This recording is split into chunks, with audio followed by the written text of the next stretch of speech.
All right, guys.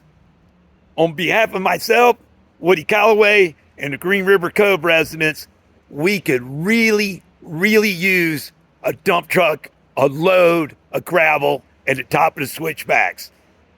I know you're not getting a dump truck past this heap, but if you could drop one between here and the very top, we have a tractor. We can move it around and start patching things. And if we get more than one dump truck load, that would be even better. We got a lot of work to do.